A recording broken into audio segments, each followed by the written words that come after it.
نيمي يا ماما. امسك ايديها دي، شايفة؟ بتنسى نفسها يا حبيبتي، تيجي تتعامل عادي بعد اول ما توجعها تفتكر.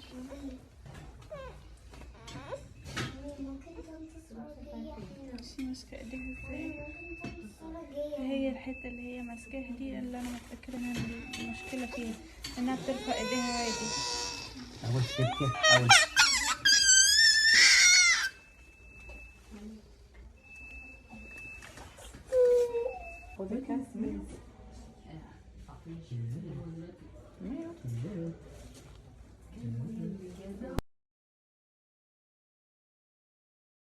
البرد بيعمل ازاي